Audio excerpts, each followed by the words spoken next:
was successful, and then but it kept growing and it stayed. It stayed. After a while, I started to think about, well, one really should think about a sequel, and that we tried 5 years ago, and it defeated us, and then it restarted the engine about 2 years ago, actually. I think 2 years ago. I suddenly had this very simple idea that why not, let's do this, why not follow the demise of Lucius and where he went to, because he was the one living factor from the original film, apart from his mother, Connie, Lucilla. Well, when you're put out into the woods by your mother to say, go with this man, he will look after you, you're sending him into the wilderness where you will eventually, within a day or two, lose track of him completely forever. So there's that to it. Then he turned up one day, years, months later. When you live off the desert by yourself, you become a toughened entity yourself. You become independent. So in a way, that's his education. So by the time he's a teen, he can really look after himself. So by the time he settles in, wanders into the walls of Namibia, no one has any idea as a Prince of Rome. He involves himself in the most likely thing to do, to join the army. The only problem is with him is he's reddish hair and blue eye. So he's a stranger in a strange land. That's what we find him. She has been a survivor because she is such a blue blood, probably the bluest in Roman history, being the daughter of Marcus Aurelius. So when a son comes on in the arena with a beard and with long hair, there's no way she's going to recognize Lucius. It's only the habits that ring a bell with her that can be in the DNA from the father, Maximus, whose habit was to pick up dirt before he fought, because in that earth you may die. Denzel said, you really want me? Okay, boom, that's it. And Denzel, I draw a lot. I can really draw. And so my drawing is my textbook, and so I tend to draw every film I do as storyboards. They're not stick figures. Every film I do is like a detailed comic, and I literally will draw every scene. So I already started to draw Denzel how I saw him. So I tend to cast people. I usually have a physical type in my head, and when you're drawing, you're already starting to see people in the role. And so my drawing is more than my sketchbook, it's my plan. It's my blueprint. Music to me is language, and it's the final dialogue, and you're writing a new language which is appropriate for the film and gives the film that added dynamic as and when you may need it, right? And sometimes silence is music. To say, I don't want music, this is silent here. Silence is music. It's a statement, a sound statement. Arthur's like, the expert, by now he's the expert on medieval architecture, medieval Rome, and anything period I tend to jump on. I'll say, oh, here we go, Arthur. Here we go again. But Arthur is, in a way, I was a production designer, and Arthur, to me, is one of the best I've ever worked with, without question. My name is Arthur Max. I'm the production designer on Gladiator II. I've been working with a really long time, so there's not a lot of long-winded discussions. It's like pretty shorthand, and what he said to me, I think, which was most significant, was we're going to go for scale on this one, which I took to mean we're going to build everything bigger than we had done in the first place, which was very big to start with. I think we went to the original sources that we used on the first movie for color and palette, which was mostly 19th century Orientalist painters. We did an aerial drone topographical survey of the site, which we were never able to do before. So we built a physical model of the topography of the Rome site in 3D, and then started to populate it with buildings in miniature, and tried to do a layout. And from that layout, we did plans on architectural scale drawings, which we then used to develop concept art. Ridley, I mean, he's a whole approach to the art form. I mean, he's involved in every phase, every department, yet he's a collaborator.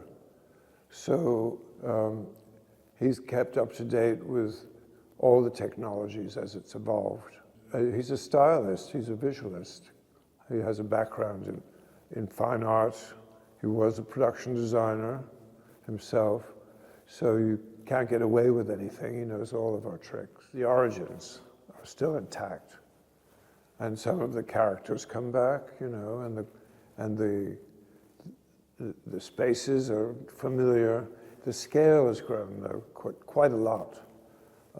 It's sort of like Gladiator on steroids in terms of scale. Because we want to do the naval battle, the Colosseum theatrical battle in it, we were going to fill it with water. So in that sense, we raised up the foundation about 5 feet, about 1.5 meters, to accommodate the water level, so that we could still see what we wanted to see above the waterline when we flooded it, as well as in the actual tank, where we built a partial reconstruction of the Colosseum Emperor's box and some tiered seating either side. So that would be appropriately above the water level.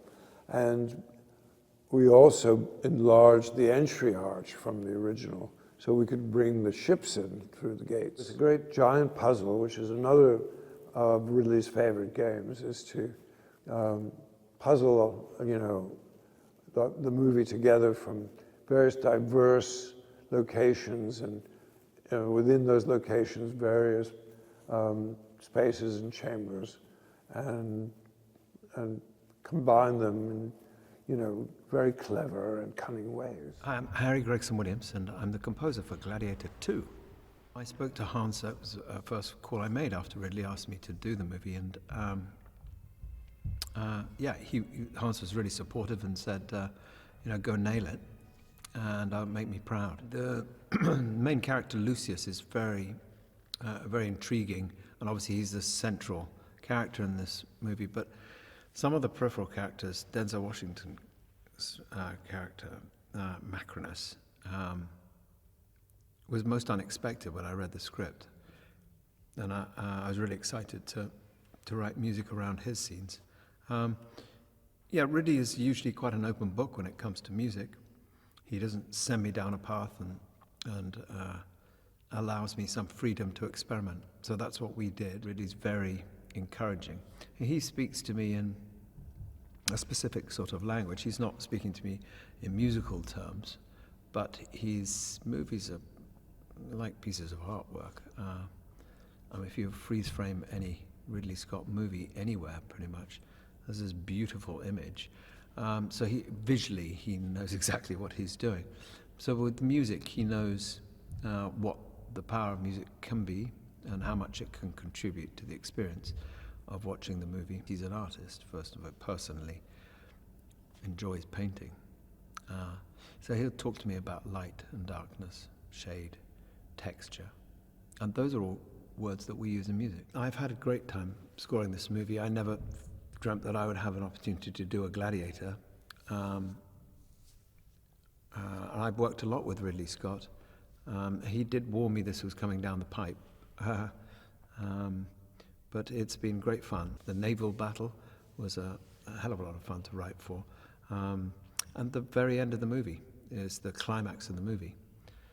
Big and bold and brassy. I'm Lucy Fisher, and I'm a producer on Gladiator II. It took a very long time to get a story that we thought would be worthy of being a sequel or following Gladiator. I think there was a lot of trepidation about trying to figure out a path forward that would be equal to the emotionality and the action and everything else of the first one. And we finally came up with an idea that we thought was a worthy sequel idea. We knew it was going to star Lucius because he was alive, because he was alive, and because he would be the right age now to be the hero of the movie. You see a very conniving guy, and luckily with the actor that we have, lucky enough to have, Denzel Washington, he brings such dimension and such personality to this guy that as much as you may want to hate him, you never quite can, because he's so charming and funny and charismatic. First day he shot, he didn't speak. There were just reaction shots of him. And it's where you kind of know somebody is really a movie star. He didn't speak, and yet you couldn't take your eyes off of him.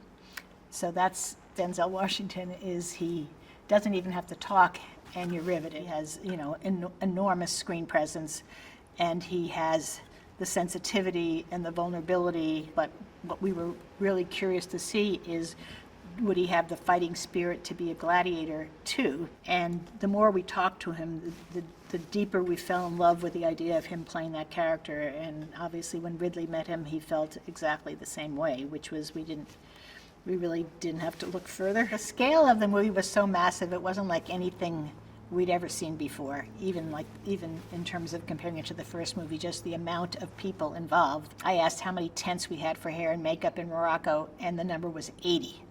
Huge tents just to do the extras, hair and makeup. So I have only 2 words for how we did everything, and it is how we did everything, and those 2 words are Ridley Scott. It's exactly why you want to go to the movies. You want to be transported, and you want to be taken to another time and place that you could never go to in real life any other way. And this is like a passport to another world, and there's no way not to lose yourself in this movie because it's so big and it's so massive and it's so all-encompassing. My name is Michael Pruss, and I'm one of the producers on Gladiator. Within the film, we have what I call a great, powerful revenge engine, but this film also brings in a lot of layers of Rome that we didn't see in the first film. It adds to them. The Senate, what is happening in Rome, the politics. In this film, you'll see Rome is a very different place than it was in the first film. So we've added dimension to that, and I think with great effect. And there is nobody better to dramatize these scenes than Ridley. We've also added characters that are surprising here. We have Macrinus, played by the great Denzel Washington, who brings a unique sense of mystery and intrigue and defiance to Rome. We've also come back to great characters from the original film.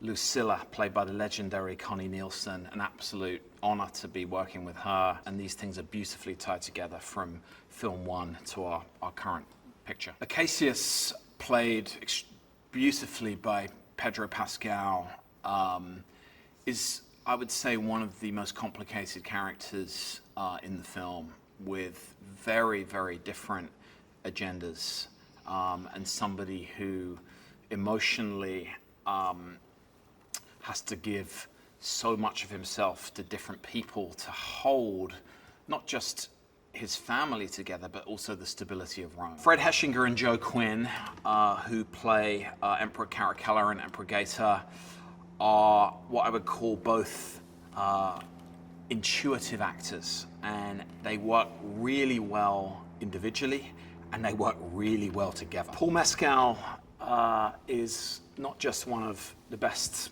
young working actors in the world right now, he's also one of the nicest men. I think immediately when Ridley and all of the filmmaking team met Paul, we realized there was just something extraordinary about him. This movie is huge, and it is epic, and it could only have been pulled off by a director like Ridley Scott. There is no better director working for this genre, this spectacle, this level of epic quality than Ridley Scott. I was awed by the size, the scope of what Ridley and the filmmaking team had pulled off. Arthur Max, obviously, our extraordinary production designer. And it's overwhelming, but in the best way. And that is the beauty of cinema. It's the magic of what we do. And frankly, you know, it's one of the most exhilarating experiences of life. I think audiences are going to absolutely be blown away by what they see in the Colosseum. Flooding, boats, archers, arrows, and maybe something even more disturbing going on in the water. Gladiator is a huge cinematic experience for audiences. This is a film that you can watch and enjoy on its own terms and on its own merits. The scale of the filmmaking, the epic themes, the incredible battle sequences, this is what cinema is about.